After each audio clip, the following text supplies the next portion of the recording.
Welcome back to Finance Uncut. On today's episode, silver is God's money.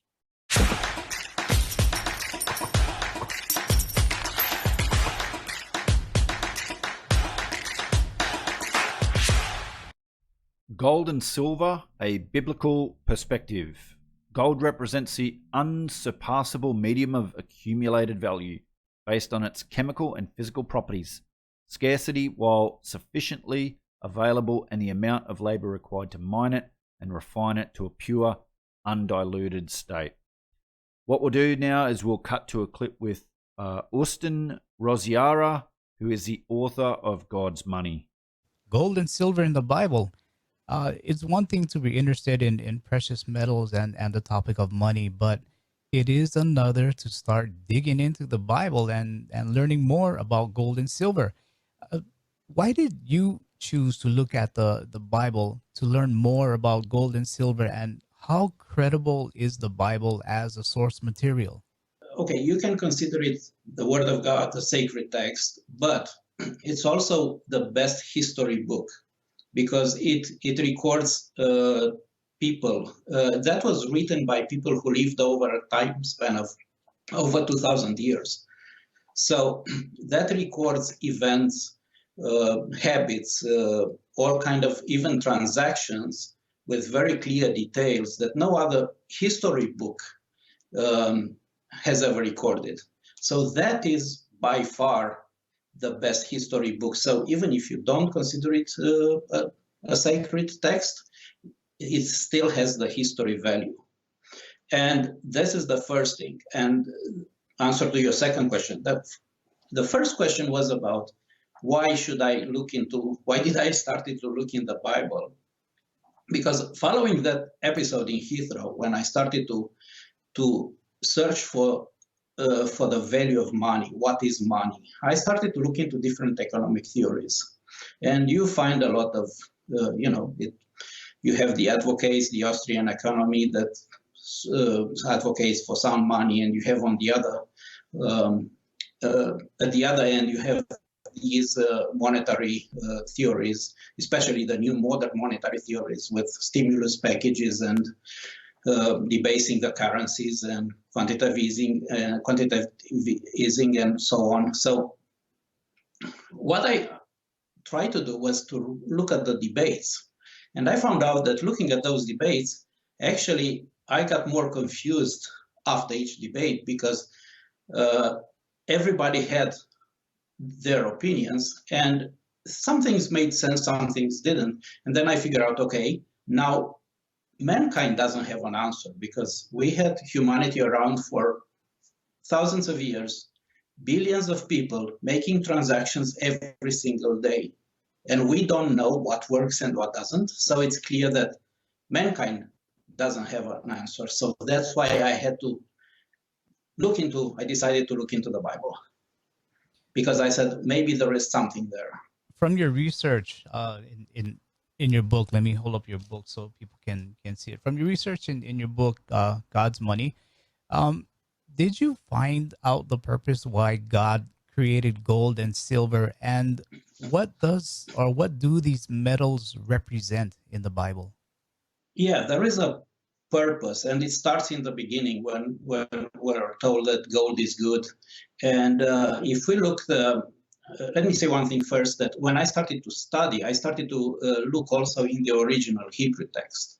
And because that is, there are different words that have different meanings, but sometimes the same word has different meaning. And that means that those concepts that are defined by the same word, they are strongly related. So when we're told that gold is good right in the beginning, yes, that word good actually also defines a purpose. So everything that when God says that things are good is not because he was happy with what he achieved, but is to tell us that there is a purpose behind the thing that is good.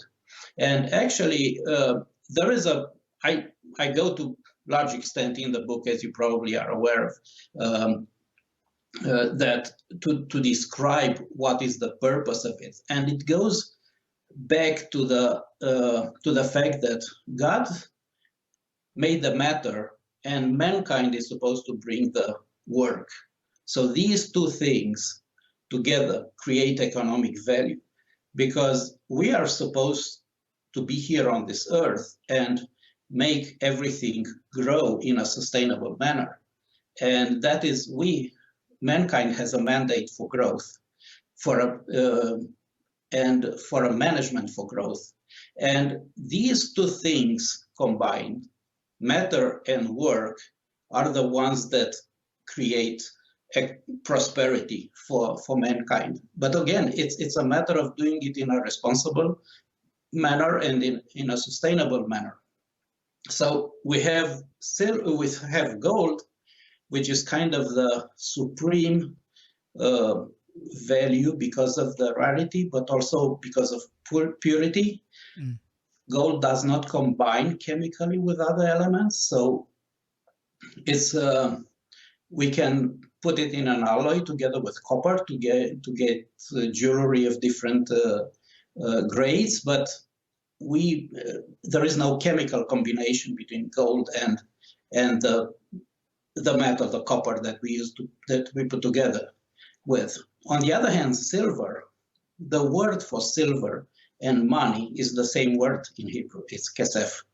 And that's not the only language where silver and money are defined by the same word. Probably in French, we have the word argent, which means the same. So it's clear that silver and money are the same thing in the Bible. So why these two? One is the gold symbolizes purity, righteousness, because it doesn't combine with anything else. And silver, being used for exchange or trade, also symbolizes redemption. So when we hear that God said the gold is good, are we talking the purity? Was that gold 9999, or did he mean it's good where it's something that we can be used as money or some type of a payment for our labor? The purpose is to be used as wealth accumulation, because that gold is good. That word tov that is there, it means not only good, but it means that it serves a purpose, but it also means welfare. And welfare is not in the context of having a form of social security or some benefits from the government. Is to fare well in life. So key takeaways from the In Gold We Trust report. There are 7 Hebrew words used in the Bible's Old Testament and 1 Greek word used in the New Testament that translate to gold. As a rule, these words have different secondary meanings applicable to the context in which they are used. Gold has a purpose, that is to serve as the ultimate medium of accumulated value. So gold is a store of value or a store of wealth, as it combines material substance with unique properties and the human labor required to extract and purify it. Silver, on the other hand, is money, because it does not have a value expressed in other measurements. Silver is the value. The value of a transaction is determined by the weight of silver transferred from buyer to seller. Based on biblical principles, long-lasting wealth can be built only using non-conditional assets, i.e., without counterparty risk. And what are the 7 words translated to gold? Zahav, Dahab, Kethem, Paz, Charutz, Segor, and Betza. Now, silver is money. The Hebrew word kasef has dual meaning both silver and money. This can be observed because kasef is used in different contexts, sometimes referring to values in commercial transactions, sometimes referring to objects made of silver like cups, bowls, tools, etc. Hebrew is not the only language in which the same word is used for both silver and money. In Greek, the language of the New Testament, the word aguros has the same double meaning. This is also the case in French, where the word argent, I hope I pronounced that correctly, means both silver and money. Like any material that requires labor for extraction or refining, silver has its own value, defined by its availability, desirability, and the amount of labor required for extraction and refining.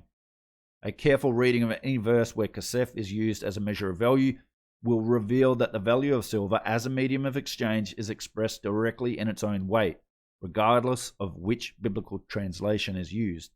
These passages make a clear reference to the weight of silver. In most cases, the word used is shekel, and this is not a measure of value, but a measure of weight. Shekel comes from the root word shakal, which means to weigh. When Abraham wanted to purchase a plot of land to bury his wife, found in Genesis chapter 23, he weighed 400 shekels of silver as payment. Further, the text makes it clear that silver is current money with the merchants. A closer look into the original text will reveal that current money can also be interpreted as acceptable for exchange by those who travel around, as the words imply a form of transition, both as an exchange of position and acceptance.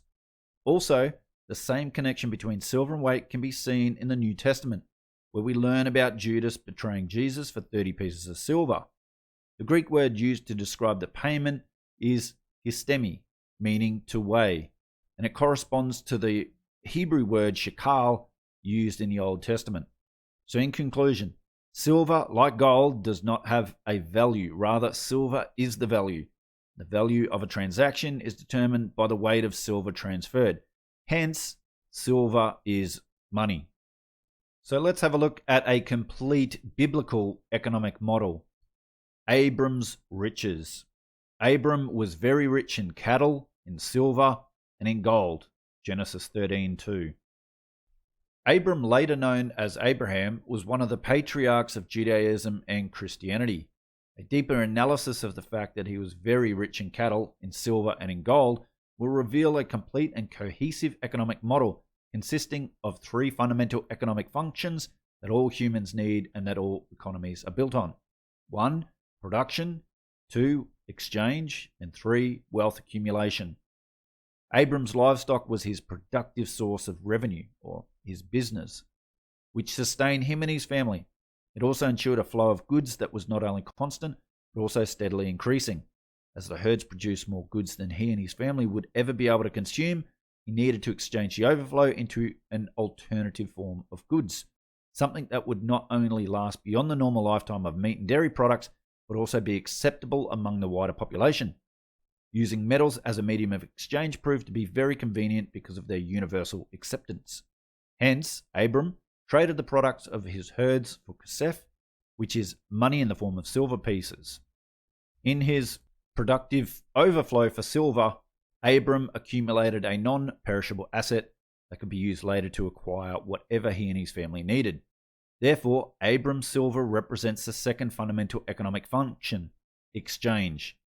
As his herds of cattle kept growing and the silver also increased in such abundance that he could not use it all, Abram exchanged the excess silver for gold.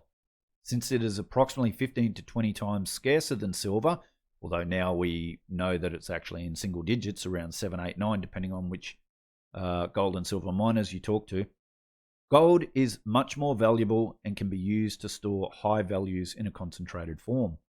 While both silver and gold are precious metals and serve as the Bible's defined mediums of exchange, their usage is different. Silver is used for everyday transactions in which the value of the goods and services exchanged is relatively low. Gold is used for higher value transactions, wealth accumulation, and wealth transfer to future generations. Based on biblical principles, long-lasting wealth building and accumulation cannot be accomplished based on assets that represent someone else's ability to perform, whether that party is an individual human or an entity created by man.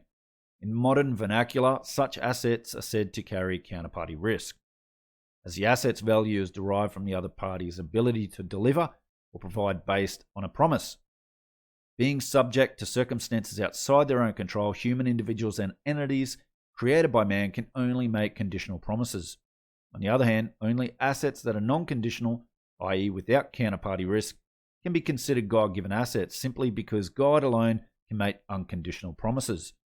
As a rule, such assets are tangible and have intrinsic value, meaning that the value is attached to the asset itself and is conferred by the asset's ability to satisfy a human need. Sounds very Austrian economics right there.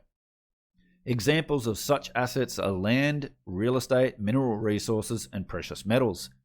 The owner possesses the asset and no other party has to provide or perform anything in order for the value of that asset to be maintained. The astute economist and investor of today may find it important to respect the long-lasting validity of the principles revealed by Abram's wealth, as they reveal a complete economic model that is still valid. All three economic functions are necessary for a good life. Owning productive assets without growing them and accumulating for the future will make one totally dependent on the activities performed with those assets. Once the productive flow slows, so does consumption. If a significant amount of money is suddenly gained by inheritance, lottery, etc., but there is no production, consumption will dry out the entire stash of cash. And if no wealth is accumulated, there are no reserves for times of economic downturn, and nothing will be left for future generations, aka Joseph. So David Morgan's book, The Silver Manifesto, which I highly recommend you guys read if you haven't, he goes through the history of silver, and through his research has found that silver has been used as money more than anything else, including gold. Now, I know a lot of people talk about gold as being money because in recent times, we haven't had a silver standard for a long time. We've had a gold exchange standard, we've had a gold standard, but we haven't really used silver as money for a long time, or as a standard, or as the main medium of exchange. However, when you look at history, whether you look at the Bible, the original plan for money, or just the amount of times that silver has been used as money, it is clear that silver is money, gold is a store of value or a store of wealth. Anyway, guys, what do you guys think? Love to see your thoughts and opinions in the comments below. If you like this video, please hit that like button. Really do appreciate it. If you haven't yet subscribed, do so. Hit that notification bell. Take care, guys, and I'll see you again on another episode of Finance Uncut.